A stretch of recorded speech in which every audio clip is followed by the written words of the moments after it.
Hey everybody, got another video here for you. I'm building another tool slash jig.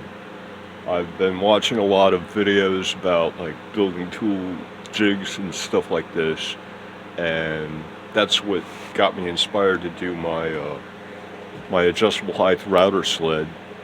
And this here is my original router, which came already broken for me, I guess you would say, and I suffered with it for a bit, and then I got another one, same idea.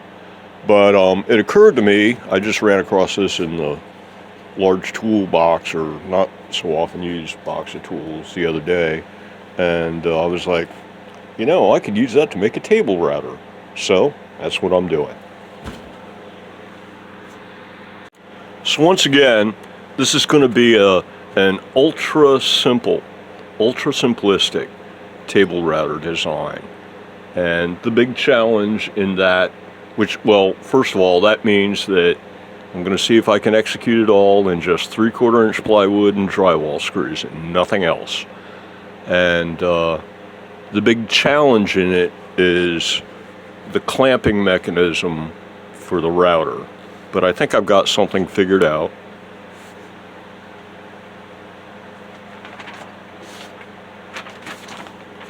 And this is it.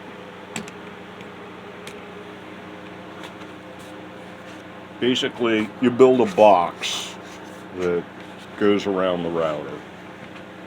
And you make one end a little bit on the short side, and then you use a thumb screw so that you can have the box squeeze the router, and maybe do a little bit of a belly carve in here for the roundness of the router, kind of an idea.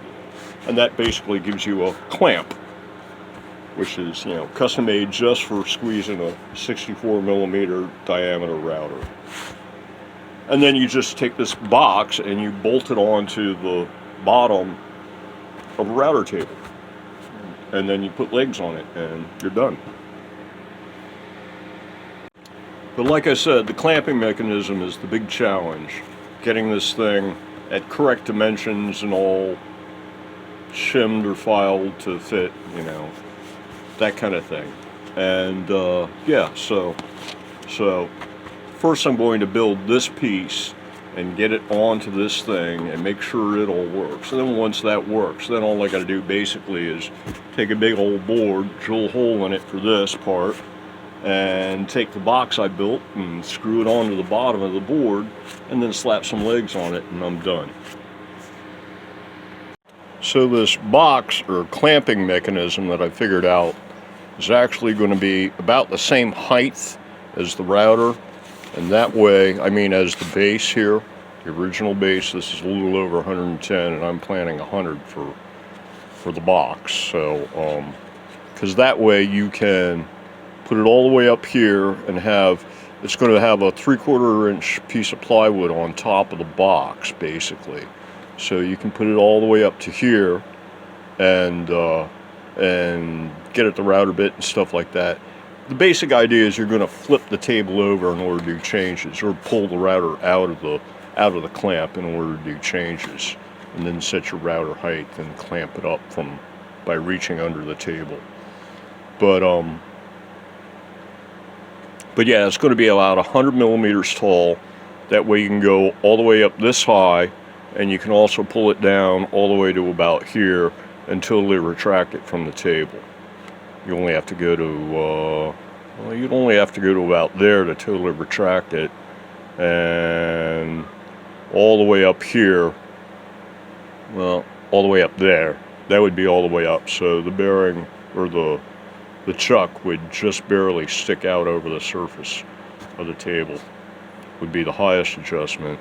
And then the lowest adjustment, you'd be able to lower it all the way down so that the bit didn't stick out of the table at all. And for that, you need a clamp or a collar or whatever that's about 100mm tall. And that means that the first step is going to be to take some plywood and rip out some 100mm wide strips.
Okay, time to break that with the Forstner bits in order to drill the hole in the table.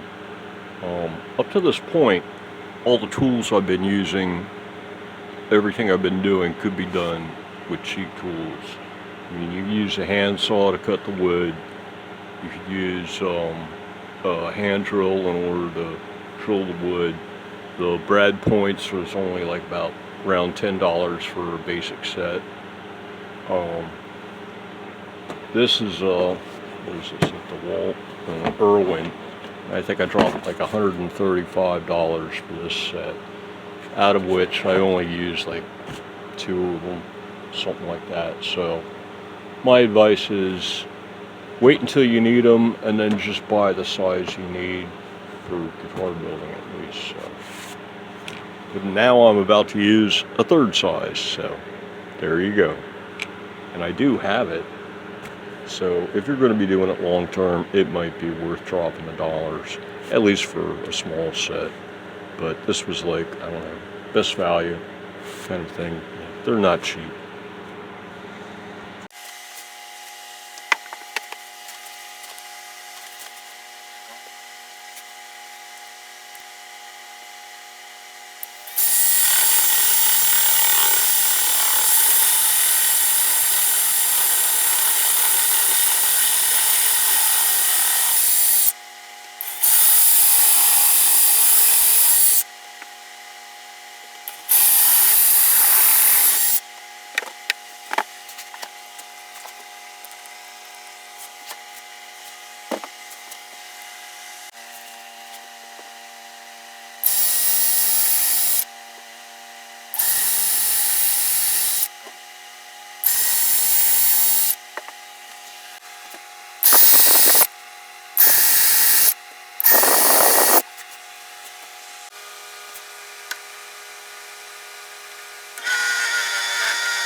So, the camera ran out of memory, and I tried to move the files off the camera in order to continue filming, and the hard drive on the PC was full. So I had to spend a lot of time moving files off of the hard drive on the PC onto a USB drive. And then once I got the hard drive cleaned up, then I was able to move the files off the camera onto the hard drive. And now I've got memory on the camera again, and I can film again. But while I was waiting for all that, I actually finished the routing table. There wasn't that much left to do. You saw I had the two triangles. I basically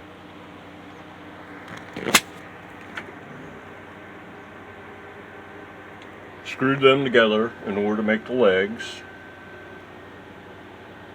like that. And then I marked out where I wanted the legs to go and drilled the holes in the legs and screwed the legs on. And that was pretty much it. But then I had to fix a few things.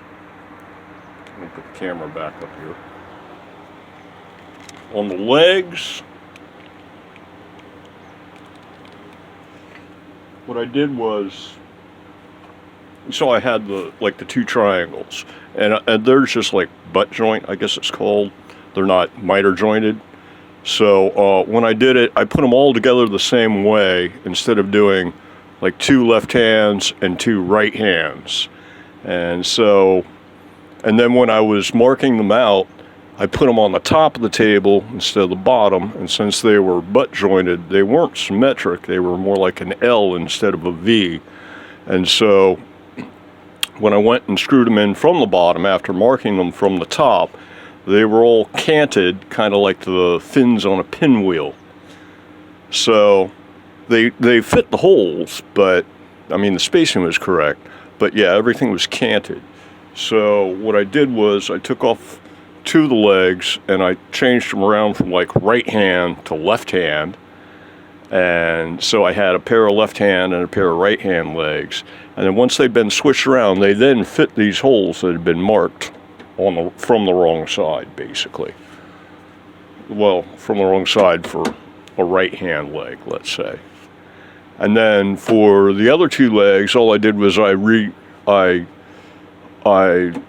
marked new places for where the holes should be and re-drilled the table for them. And then all the legs fit, and they're all square and everything now. Then on the box under here, it was still a little loose. If you like pushed on the work real hard, this would have a tendency to shift slightly. So I took the end of the box that the thumb screw goes into, I took it off, and I took another mil or two off of it and put it back in. And so it clamps down even harder now, and this thing does not move. And then the only other thing was, once I got it all put together and got it onto the flat surface here, then I used the Shinto rasp in order to file down whichever leg was tallest until the thing sat level on the table saw. And that's all there was to it, pretty much. And hold on a sec. Yeah, here's my test piece. Turn this light off. There we go. Yeah, so as you can see, I've been playing around with it, and it does work. Suppose I'll plug it in and demonstrate a little bit.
So for adjustment and stuff like that, thumb screws right here. There's your power switch.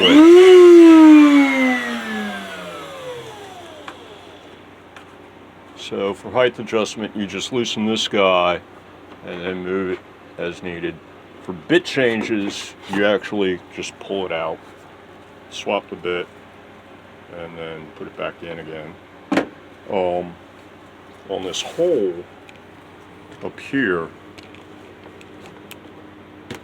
it might need to be bigger depending on what kind of bit you're using, and yeah, so yeah, have at it with the hole saw or something like that. Maybe cut it out with the jig. But other than that, I can't think of much in the way of changes other than enlarging this to accommodate larger bits. So I guess that's going to do it for this video. And yeah, so until the next one, pan back here a little bit, guess that'll do. Until the next one, everybody have a good one.